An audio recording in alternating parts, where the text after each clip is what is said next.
So I met her when I started teaching the group fitness class at the Robert Lee YMCA. I kind of had this goal where I wanted to be in a better shape after finishing my prerequisites for school, for nursing school. So then I was like, oh, I need to get in shape. I need someone to kick my ass.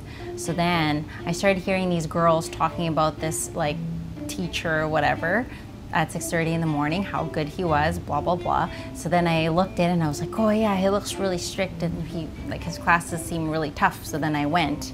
And then when I went for my first 6:30 class, I was laughing. I think I had more of a better ab workout that day because I was giggling at how he was saying things because he had this really thick French sounding accent at the time. And I thought, oh man, that's so funny. And then, but then I realized, I was like, oh, it's actually kind of cute and he's kind of cute. So then I kept going to the class. It helped a lot that he was cute and he was strict. I didn't pay attention much. I was just teaching the regular class. What I noticed that she was taking the classes on the regular basis. And I kept going, and then at the end of the classes, I would always try to say hi or say thanks to him, but he was like, kind of like, oh yeah, like, he doesn't care. So then I kept doing it, and then I noticed that upstairs, like after classes, then I would go up and do more, I don't know, like go on the bike or something, just to see what he's doing. So then every time he's going up the stairs and I'm going down the stairs, I always make a point to like, oh hey Brano, and I like seeing his face turn red all the time. Then I'd be like, oh, maybe he does, maybe he likes me. So then I keep doing it because I kind of like the tease. After a couple of weeks of taking my classes, so I started talking to her. It was very general conversation. So my intention was to get to know her more. And he hasn't asked me out or anything. So then I made up a story. This is really bad. At the time, I was volunteering at St. Paul's Hospital. It's like, man, how do I get this guy to ask me for my number? Maybe I'll just give it to him, but not like literally give it to him. So what I did was I called the YMCA and told him, or I asked them downstairs to transfer me to fitness, and then he picked up. I knew he was working that day. So then I said to him, oh my God, Brano, I lost my phone. I left my phone in one of those elliptical machines. Can you go look for it and then please keep it for me? I'll give you my number to call me back. And then he's like, oh, okay. But he frantically looked for it, and he said he couldn't find it because I had the phone in my hand. So then I said, okay, call this number. Maybe see if it'll ring and you'll hear it. So I gave him my number. And then I realized, like, wait a minute, that doesn't make sense because I'm calling from that number. I was like, oh shit, hopefully he won't realize what I just did. So, and then so then I just kept going so he doesn't hear my, the panic in my voice, and I just kept it going. And I said, okay, never mind. Then the next day I saw him at the gym, and because I realized that they don't have caller ID anyway, so I was safe. So then the next day I was like, oh yeah, I found my phone anyway, blah, blah, blah. Ask her to go for coffee. So one day, and first she kind of hesitated. He asked me out, I think on Facebook, but he worked his way through it. I remember that one time I was stretching and I had my eyes closed, and then I was stretching my legs, and then I opened my eyes and he was sitting at the windowsill right in front of me while I was stretching, and I was like, I thought it was so weird. And then he tried to ask me, but then he was shy, so he didn't get to it, and then he asked me on Facebook for coffee on a Sunday at 9:30 in the morning, and I said no. So after a while, finally, we both decided to go for coffee, and we set up the date, we set up the time, the location where we're gonna meet. So we met at the YMCA and we went for coffee. That was the initial plan. And then after, I remember it was April Easter time, and somehow we agreed, or I decided, or I changed the plan, and then I took her for buffet to the Brazilian restaurant. So since she's Catholic, so she doesn't eat meat during the Easter time. So it was kind of my fault that I took her to the for the buffet to the Brazilian restaurant. So we got there. We were gonna go for lunch. We went for that lunch, and it was like Good Friday, so I couldn't eat meat or anything. So I told him, oh, I can't eat meat that day, so maybe we can go somewhere else. And then he said, yeah, I know a really good place. So we go, and it was a Brazilian all-you-can-eat meat restaurant. I was like, oh man. And then I reminded him, because maybe it was a miscommunication. Didn't know how she gonna react on that, but we went there, we sat, and we ordered, or I ordered, and she ordered just cake, you know. So I ordered the meat, like the full plate of whatever they had, and she ordered a cake. I said, oh, I'll just eat like dessert or something. I'll get the dessert menu. And then I told him I was lactose intolerant. So he's like, okay, I'll choose for you. He was trying, so then he chose. And then it came, and it was like this like milky pureed something, milky dessert. And I was like, oh man, what an asshole in my head. You know, we started all the conversation, like what she wanna be, what's her goal, you know, like general conversation to get to know her. And to the point I felt like I was being interviewed like for work or something. Oh, what does your parents do, and how old is your brother, and all these things. So I was like, man, he's so weird. He told me afterwards. Yeah, so it was kind of, you know, very honest curiosity, and, you know, very generous curiosity. I really wanted to get to know her. We laughed and we gave each other the most awkward hug, and then he went back to the wine. I went back home. Up another date, which was at the Japanese restaurant on the Robson. I don't really know what's the name of the Japanese restaurant, but we went to a Japanese restaurant at Hapa Robson. It went really well because we were drinking. Was it sake or a soju?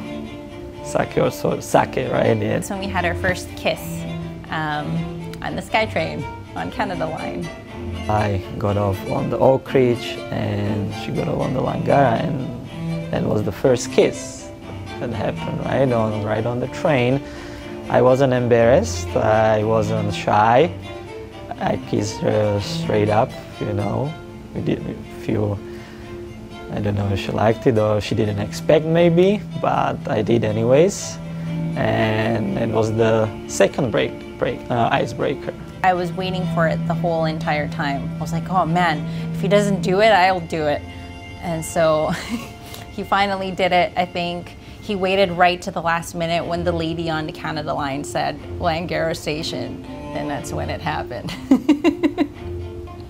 Waited for 3 months. 3 months in, then I had to start nursing school. But then on my first week of nursing school, we found out that Brano had lymphoma, so he had cancer. And I remember he called me in my first week of school, and he was upset, and so he told me about the news, and I felt really bad because I remember, man, this sucks, like he's by himself, what do I do?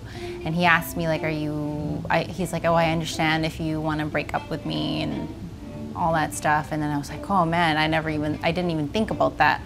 So then I said to him, no, I'll stay with you, like we'll be together, we'll go through it together. So I went home and I told my parents, because first my parents didn't really want me to have a boyfriend while I was in school because they wanted me to focus. And so I had to introduce this guy and then at the same time tell them, hey, this guy is, you know, he's fighting cancer. So yeah, I talked to my parents and I said to them, you know, listen, I know this guy for this long and I know that he's a really good person. He doesn't have anybody. I don't want to leave him, and so can we please keep him here? And my parents have really big hearts, thankfully, and they understood everything, so they took him in like he is their own son, even though they barely knew the guy. Thankfully, they trusted me enough in my decisions, and yeah. Didn't have words for that, so really appreciate what they did for me, because I was so new. I've been, at that time I was been in Canada, in Vancouver, over 2 years, so didn't have parents here, and it was very generous from her that basically she took me in, and then her parents took care of me. So it was one of the kind of the date or time when I decided, okay, this is the girl I want to marry. And we went on, and he beat cancer 6 months later. But the 6 months was not easy, even though 6 months sounds so short, because he had to go through chemo and all that. So I would say one of our not fondest, but memorable, good memories, because we made the best out of it, was going for his chemo treatments. And we'd spend time together. I think it was like an hour or two, and it was the best time because we got to know each other there, through the good and bad. And even afterwards too, it got even better. Like when he got over cancer, like I was in school for 3 years, so then it was good practice. One of the best dates we've had too would probably be at home, making dinner together, and we didn't go out very much, but it was better because we got to spend a lot of quality time without any other distractions. Learned from our relationship so far is that we have, I think we complete each other. I say that because I think we have different personalities and same personalities at the same time. So for example, I'm a little bit more talkative than he is, and he's more serious than I am at times. I'm more emotional and he's a little less. But yeah, I think that we have patience, and we have that skill of true understanding, I think. I guess I can give an example to explain it further. So I think the real test for us, if we would last, would be going through all the obstacles we've been through, even in the 4 years, 5 years that we've been together. So his illness, and then 1 month later it was my brother's terminal illness that's still happening right now. I think that if I was with a different person, I don't know if anyone would stay. I mean, I'm not saying that I'm relying on it, but it definitely helps that someone is willing to stay with you, especially in the world that we live in today. Everyone's kind of just their individual thing, but when you can have someone else there too is the best, I think, because it can be hard. But yeah, going through that together, especially when my brother and I are really close, and to not have him physically with me and not have him talk to me helps with Brano being there, because I can control my feelings better. I can talk to someone through my pain and have unconditional support, and Brano has continually showed me that, and my parents as well.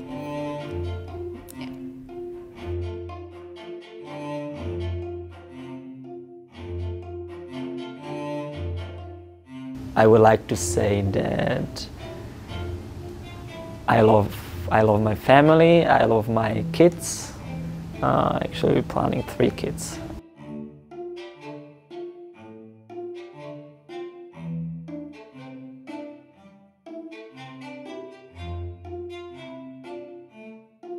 20 years from now, I see us living in a house with a lot of kids. I told them 3 the other day, but I lied. I really want 4. So maybe we'll have 4 20 years from now, and we'll have a big happy family going for outings and making sure that the kids are doing their homework. That's what I really want to do. I think I see myself having a big family.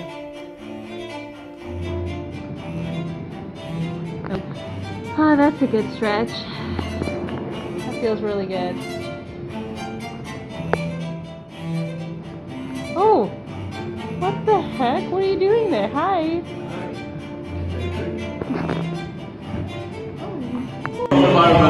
Oh my god, his accent. But he's actually really cute though. Oh my god, tell him to shut up. I'm trying my best.